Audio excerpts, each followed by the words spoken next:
కార్యక్రమానికి విచ్చేసిన social democratic party of India నాయకులు మరియు మన తెలుగుదేశం పార్టీ నాయకులు, కాంగ్రెస్ పార్టీ, వివిధ పార్టీలకు సంబంధించిన నాయకులకు, కార్యకర్తలు ప్రతి ఒక్కరికి అస్సలాము అలైకుం వరహ్మతుల్లాహి వబరకాతుహు నమస్కారములు. ఈరోజు December 6 black day.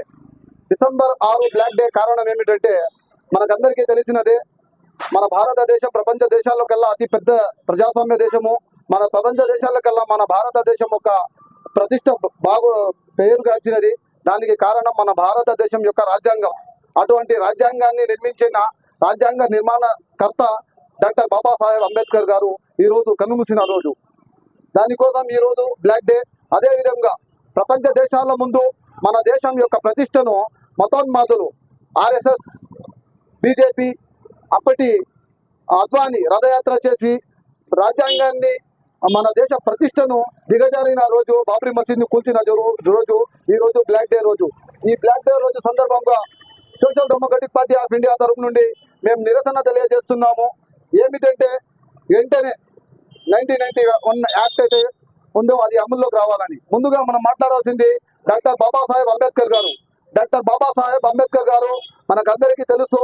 Doctor Babasaheb Ambedkar గారు ఒక మధ్య తరగతిలో, ఒక మారుమూల గ్రామంలో, ఒక బీద ఇంట్లో పుట్టి దేశం ఆయన బాల్యం నుండి ఎన్నో రకాలుగా అవహేళనకు, చిత్రహింసలకు, అవమానాలకు గురయ్యి ఎన్నో అనుభవించిన తర్వాత నేను నా కోసం, నేను నా జాతి కోసం, నేను నా దేశం కోసం ఏమైనా చేయాలి అనే ఒక పట్టుదలతో దేశ ప్రజలందరికీ డాక్టర్ బాబాసాహెబ్ అంబేద్కర్ గారు దేశ ప్రజలందరికీ నేను నా జాతి కోసం, నేను నా దేశం కోసం ఏమైనా చెయ్యాలి, దేశంలోని ప్రతి ఒక్కరికి సామాజిక న్యాయం కావాలి, దేశంలోని ప్రతి ఒక్కరికి సామాజిక స్వేచ్ఛ అనేది కావాలి, భారతదేశంలోని ప్రతి ఒక్కరికి రక్షణ కావాలనే ఉద్దేశంతో మన దేశ రాజ్యాంగాన్ని రచించిన రాజ్యాంగ నిర్మాతకర్త డాక్టర్ బాబాసాహెబ్ అంబేద్కర్ గారు.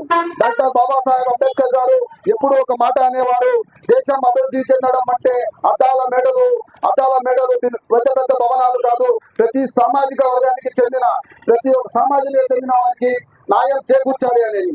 ఈ రోజు డాక్టర్ బాబాసాహెబ్ రచించిన రాజ్యాంగాన్ని మనం చూస్తుంటే దేశంలో అప్పటికైతే మన దేశంలోని రాజ్యాంగంతో చట్టంలో ఒక భాగమైన 1991 యాక్ట్ ఈ రోజు అమల్లోకి రావడం లేదు. ఇది దేనికి అమల్లోకి రావడం లేదు, ఎవరో ఒకరు రావడం. అప్పుడు 91 యాక్ట్ మనము మన పార్లమెంట్ లో ఆమోదించుకున్న తర్వాత కూడా మనం చూస్తున్నాం, ఇప్పుడు జరుగుతున్న సంఘటనలు చూస్తుంటే ఇది పక్కా ఒక ప్రీ ప్లాన్ తో ఒక ఆర్ఎస్ఎస్ భావాజలం కలిగిన వ్యక్తులు వాళ్ళు అధికారంలో ఉండి ఇది అంతా చలాయిస్తున్నది మనకు క్లియర్ కట్ గా కనబడతా ఉండేది.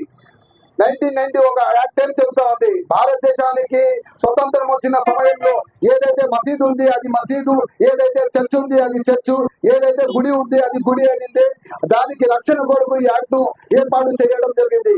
కానీ సుప్రీంకోర్టులో మసీదు జ్ఞాన్వాపి మసీదు విషయం కానీ, హైకోర్టులో కానీ సుప్రీంకోర్టులో జ్ఞాన్వాపి విషయము, సాంబా మసీదు విషయము, హజరత్ ఖాజా గరీబుల్లాహ్ చిశ్తీ రహ్మతుల్లాహ్ మసీద్ దర్గాలకు సంబంధించిన పిటిషన్ వెళ్ళినప్పుడు అక్కడి సుప్రీంకోర్టు, హైకోర్టు అడ్వకేట్లు, జడ్జిలు ఆ పిటిషన్ ఎందుకు స్వీకరిస్తున్నారు, ఇది రాజ్యాంగ ఉల్లంఘన, ఇలాంటి చర్యలను వెంటనే ఆపాలని. ఎందుకంటే మన దేశం ఒక ప్రజాస్వామ్య దేశము, మన దేశం యొక్క లౌకికవాదము, ఇలాంటి చర్యలు ఒక చోట మొదలైతే దేశవ్యాప్తంగా ఒక అశాంతి అనే వాతావరణం ఏర్పడుతుంది. ప్రజలలో ఒక గలాటాలో ప్రజల్లో ఇది పెరుగుతుంది. కాబట్టి 1991 యాక్ట్ వెంటనే అమలు చేయాలని, దేశ అభివృద్ధి కోసం, దేశ ప్రజల ఐకమత్యం కోసం, దేశ యొక్క రాబోయే తరాల భవిష్యత్తు కోసం ఈ యాక్ట్ అమలు చేయాలని కోరుతున్నాము. అదేవిధంగా ముఖ్యంగా మనం చూస్తున్నాం, కేంద్రంలో బీజేపీ ప్రభుత్వం అధికారంలో వచ్చినప్పటి నుండి ఈ బీజేపీ ప్రభుత్వ పార్టీ వాళ్ళ దగ్గర ఏదైతే వాళ్ళ పార్టీ వాళ్ళ దగ్గర ప్రజలకు మాట్లాడాలి, ప్రజల దగ్గర వాళ్ళ ఓట్లు తీయడానికి వాళ్ళ దగ్గర ఒక అజెండా అనేది లేదు.